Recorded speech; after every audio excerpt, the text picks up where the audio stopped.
옛날에 남쪽 바다 근처에 경험마을이라는 작은 마을이 있었습니다. 이 마을 주민들은 독특한 생활 방식을 가지고 있었죠. 그들은 모든 지식과 믿음을 오직 경험을 통해서만 얻는 법을 철저히 지켰습니다. 이 마을에는 데이비드라는 현자가 있었는데 그는 늘 이렇게 말하곤 했습니다. 눈으로 보고 귀로 듣고 손으로 만지고 경험하라. 그러면 너희는 세상의 진리를 알게 될 것이다. 어느 날 마을 회관에서 열리는 큰 연회가 열렸습니다. 마을 사람들은 다양한 음식을 가져와 서로 나누며 즐기고 있었죠. 특히 그 중에서도 두드러지게 맛있다는 소문이 자자한 레몬 타르트가 있었습니다. 과연 이 레몬 타르트의 맛은 어떻게 평가될 것인가에 대한 기대가 컸습니다. 그런데 이 연회 자리에서 한 젊은이는 특별한 실험을 계획했습니다. 이름하여 레몬 타르트의 인과 실험. 그는 데이비드 현자의 교육을 받은 터라 인과 관계에 대한 의문을 가지고 있었습니다. 그래서 그는 친구들과 함께 타르트를 다양한 방법으로 먹어보기로 했습니다. 일단 타르트를 한 조각 먹고 나서 세 친구는 각기 다른 방식으로 먹어보기로 했습니다. 첫 번째 친구는 천천히 타르트를 입안에 넣고 여러 번 씹어 맛을 음미하며 먹었습니다. 두 번째 친구는 타르트를 입안에 한 번에 넣고 3번 정도 씹은 후 꿀꺽 삼켰습니다. 세 번째 친구는 타르트를 조금씩 잘라 입속에서 오래 굴렸다가 삼켰지요. 그리고 그들은 각각의 경험을 통해 얻은 맛에 대한 평가를 모았습니다. 첫 번째 친구는 달콤하면서도 상큼한 레몬의 향이 오래 남아 기분 좋은 여운을 남긴다는 감상을 했습니다. 두 번째 친구는 청량감이 빠르게 치고 올라오는 신선한 맛을 느꼈다고 했습니다. 세 번째 친구는 레몬의 산미가 점점 더 강하게 다가오다가 나중에는 뒷맛 미고소함이 남는다고 했습니다. 이 실험을 바탕으로 그들은 한 가지 깨달음을 얻었습니다. 우리의 경험 방식에 따라 같은 타르트도 다른 맛으로 다가오는구나. 이는 데이비드 현자의 가르침, 다시 말해 경험주의의 핵심을 강조하는 것이었습니다. 즉, 모든 지식과 인식은 우리 경험에 의해 형성된다는 것이었죠. 그날 밤 마을 사람들은 마을 회관 천장 아래 모여 불빛을 밝히며 그 깨달음을 축하했습니다. 데이비드 현자는 그 모습을 흐뭇하게 지켜보며 말했습니다. 경험을 통해 새로운 세계를 보는 것은 너의 안에 이미 있는 능력이다. 계속해서 의문을 가지고 경험하라. 그러면 이 세상과 너희 자신에 대한 보다 깊은 이해를 얻게 될 것이다. 이렇듯 경험 마을 사람들은 흉리, 경험주의 철학을 실생활에 적용하며 이를 통해 더욱 풍부한 이해와 지혜를 쌓아가고 있었습니다. 이 이야기는 마을 사람들에게 자신들의 선택과 행동이 어떻게 그들의 세계관을 형성하는지를 환기시키는 역할을 했습니다. 그들은 날마다 새로운 경험을 통해 배워나가며 각자의 삶을 더욱 색다르게 채워갔습니다. 두 번째 이야기인 날 어느 중세 마을에 호기심 많고 장난기 가득 한 청년인 리암이 살고 있었습니다. 리암은 마을의 학자나 성인들의 철학적 토론을 좋아했지만 가장 흥미로워하는 것은 어떻게 하면 그 깊은 철학 개념들을 일상의 소소한 사건들로 풀어서 사람들에게 재미있고 쉽게 전달할 수 있을까 하는 것이었습니다. 마침내 그의 기발한 생각은 아퀴나스의 자연법 이론을 바탕으로 한 장난스러운 계획을 꾸미는 단계에 이르렀습니다. 하루는 리암이 마을 광장에서 열린 시장에서 친구들과 함께 있었는데 이때 그는 자연법이라는 개념을 주민들에게 재미있게 설명할 방법을 고안하게 되었습니다. 그는 주변 가게에서 당근, 빵 조각, 그리고 길고 양쪽 끝이 날카로운 막대를 샀습니다. 마을에서 평판이 좋고 인정받는 주디스라는 사랑스러운 노부인이 집중 대상이 되기로 했습니다. 리암의 계획은 다음과 같았습니다. 그는 시장 한가운데에 커다란 칠판을 가져다 놓고는 모두의 주목을 끌기 시작했습니다. 여러분, 오늘 우리는 자연법에 대해 이야기할 것입니다. 라고 외치자 사람들이 그의 주위로 모여들기 시작했습니다. 그가 칠판에 커다랗게 자연법이라고 쓰자 사람들은 일순 낯선 단어에 긴장한 듯 하였으나 곧이어 리암이 주디스 부인의 당근 케이크 법칙이라고 부제를 달자 사람들이 얼굴에는 궁금한 표정이 번졌습니다.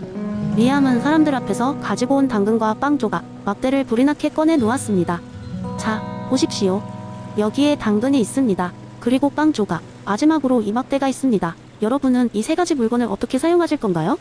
사람들이 퀴즈처럼 생각에 잠긴 사이 그는 장난기 어린 눈빛으로 해설을 이어갔습니다. 자연법에 따르면 모든 인간은 본성적으로 선을 추구하려고 합니다. 그렇다면 주디스 부인처럼 모든 사람이 좋아할 당근 케이크를 만드는 것이 그 선이 될 것입니다. 당근은 당연히 케이크의 주재료가 되고 빵 조각은 케이크 반죽처럼 사용되겠지요. 그렇다면 이 막대는 글쎄요, 무엇으로 쓸까요? 안타깝게도 여기에는 의도가 있습니다. 부디 이 막대를 사용하여 피하시기 바랍니다. 막대는 케이크의 균형을 맞추는 도구로 사용되어야 하죠. 사람들은 박수를 치며 환호했고 몇몇은 이에 대한 자신의 해석을 더하거나 작은 농담을 던지며 논의를 이어갔습니다. 모두가 그날의 교훈을 웃음 속에 간직하고 돌아갔습니다. 그리고 주디스 부인은 당근과 빵 조각으로 진짜 맛있는 케이크를 만들어 다음날 아침 시장에서 모두에게 나눠주었습니다. 위암의 이야기는 마을 곳곳에서 회자되었고 그 결과 사람들은 자연법이라는 다소 어려운 철학 개념을 그들의 일상적 경험과 결부시켜 이해할 수 있었습니다. 모두가 그저 웃고 즐기는 사이 자연법은 마을 사람들의 마음속에 자리 잡게 되었습니다. 그날 이후로 리암은 매주 시장에서 철학적 개념을 생활 속에서 실천하고 익히는 다양한 놀이를 진행했으며 이는 리암의 철학적 장난으로 불리며 역사가 되어 전해졌습니다. 이러한 형식을 통해 아퀴나스의 자연법에 대한 이해는 피식 웃음과 함께 마을 사람들 사이에 깊숙이 스며들게 되었습니다. 세 번째 이야기, 옛날 옛적 대한민국의 어느 평화로운 마을에 휴지 대란이라는 전대미문의 사태가 벌어졌다. 이 마을에는 마트가 딱 하나 있었는데 어느 날 갑자기 그 마트에 비치된 휴지가 사라지기 시작한 것이다. 소문은 삽시간에 퍼졌고 마을 사람들은 앞다투어 마트로 달려가 휴지를 사들이기 시작했다. 이 사태의 발단은 한 젊은 주민인 철수였다. 철수는 인터넷에서 우연히 대규모 휴지 부족 사태라는 가짜 뉴스를 보고 겁에 질렸다. 그는 사람들이 휴지를 죄다 사들이기 전에 미리 사놓아야 한다고 생각했다. 그래서 일찍 이 마트에 가서 가능한 한 많은 휴지를 사들였다. 철수의 행동이 알려지자 마을 사람들은 불안에 빠졌다. 사람들 사이에서는 휴지가 곧 사라질 거야. 빨리 사지 않으면 큰일 나. 라는 소문이 돌기 시작했다. 그러자 사람들은 오르르 마트로 달려가 휴지를 구입하기 시작했고 이로 인해 실제로 마트에 휴지는 빠르게 동이 났다. 사람들이 경쟁적으로 휴지를 사들이는 바람에 마을에서는 매일같이 소란이 일어났다. 만인에 대한 투쟁, 이란 이런 것일까 싶을 정도로 사소한 구역 다툼, 새치기 시비, 사재기 경쟁이 마트 주변에서 끊임없이 발생했다. 주민들은 점차 피곤해졌고 이 사태를 해결할 방법이 필요하게 되었다. 그러던 어느 날 마을의 원로인 할머니가 모두를 마을 회관으로 부르셨다. 할머니는 근엄한 표정으로 말씀하셨다. 여러분, 이렇게 보니 우리가 다들 싸우고 난리를 피우고 있지만 사실 우리 모두 휴지를 쓰는 양은 비슷비슷하잖소. 이 싸움을 끝내기 위해선 협약이 필요해. 사람들은 처음엔 반신반의했으나 결국 고개를 끄덕였다. 할머니는 사람들에게 사회, 계약의 중요성을 설명했다. 우리 모두가 조금씩 양보하고 일주일에 하나씩 휴지를 나누어 쓰는 것을 계약한다면 이렇게 싸우지 않아도 될 것이오. 만약 다들 동의한다면 내가 이 모든 계약의 수호자가 되어 매주 휴지를 나누어 주겠소.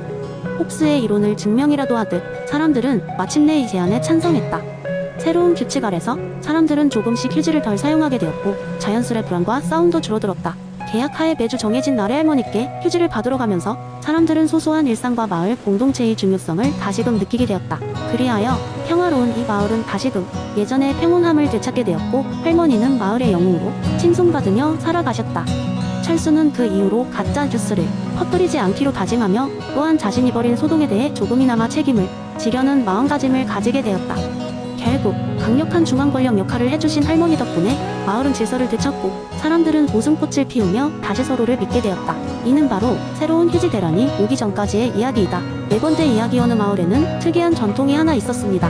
바로 10년에 한 번 마을 사람들이 자연 상태로 돌아가서 평등과 자유를 경험한 음료소의 주간을 가지는 것이었습니다. 이때만큼은 모든 사회적 지위와 부의 차이가 무의미하게 되고 사람들은 숲속에서 단순한 삶을 살아가며 서로에게 진정으로 중요한 것이 무엇인지 깨닫게 되는 시간이었습니다. 이 전통은 수세대에 걸쳐 내려왔는데 그 시작은 장작 그 무소의 철학을 깊이 연구한 한 괴짜 학자였다고 전해집니다. 그는 문명화된 생활이 사람들이 정신을 좀 먹고 있다고 믿고 마을 사람들을 설득하여 자연 상태로 돌아가는 일주일을 보내도록 했습니다. 그 후로 마을 사람들은 10년에 한 번씩 이 전통을 이어가고 있었습니다. 그러던 어느 해 마을에 신입 이주민들이 들어왔습니다. 이들은 대도시에서 온 세련된 사람들이었고 처음에는 이루소의 주간이라는 전통이 무척 이상하게 들렸습니다. 낡은 옷을 입고 휴대폰 없이 숲에서 산다는 개말도 안 된다며 호웃음을 쳤죠. 그러나 마을 규칙상 이 행사는 마을 주민이라면 누구도 빠질 수 없는 행사였습니다. 행사가 시작되자 모든 마을 사람들은 숲으로 향했습니다. 각자는 똑같이 생긴 간단한 천 한 장으로 몸을 가리고 나무와 풀로 만든 임시 집에서 생활하기 시작했습니다. 사유재산이 허락되지 않았기에 모든 음식과 생활 필수품은 공동체의 몫으로 나누어졌습니다. 처음에는 대도시에서 온 이주민들이 불평했습니다. 이게 무슨 원시시대냐며 스마트폰을 못 써서 안달이 난 사람도 있었고 매일같이 커피를 마시던 이들은 커피가 없는 현실을 견뎌내기 어려웠죠. 그러나 며칠이 지나자 이주민들은 조금씩 변화하기 시작했습니다. 첨단 기술 없이도 별을 보며 밤하늘을 즐기고 시간을 잊고 웃고 떠들며 단순한 놀이와 대화에서 진정한 만족을 찾게 되었습니다. 특히 아이들은 이러한 변화에 빨랐습니다.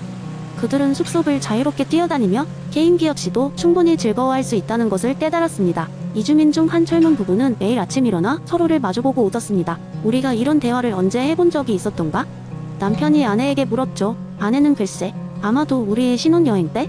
라며 웃었습니다. 그러자 남편은 어쩌면 우리는 이곳에 오길 잘했나 봐. 적어도 지금 이 순간만큼은 모든 것이 완벽해라고 속삭였습니다. 일주일이 끝난 후 마을 사람들은 다시 문명 세계로 돌아갔습니다. 하지만 그들의 마음속에는 뭔가가 변해 있었습니다. 대부분의 사람들은 더 이상 원래의 산만을 고집하지 않았고 자신의 삶에서 반드시 필요한 것과 그렇지 않은 것을 가늠할 수 있는 안목을 얻었습니다. 특히 이주민들은 이 경험이 그들의 삶을 어떻게 바꾸었는지를 깨달으며 마을 전통의 진정한 가치를 이해하는 계기가 되었습니다. 결국 루소의 주간은 단순한 마을의 전통을 넘어 사람들에게 자연 상태로 돌아가 자신들의 본질을 재발견하는 귀한 시간이 되었고, 그들은 이 경험을 통해 루소의 철학을 몸소 느낄 수 있었습니다. 이처럼 이 전통은 사람들에게 사회의 구속에서 벗어나 진정한 자유와 평등을 회복할 수 있는 방법에 대한 깨달음을 주었고, 이를 통해 마을은 세상으로부터 잠시 떨어져 있어도 더없이 풍요롭고 행복할 수 있다는 교훈을 배우게 되었습니다.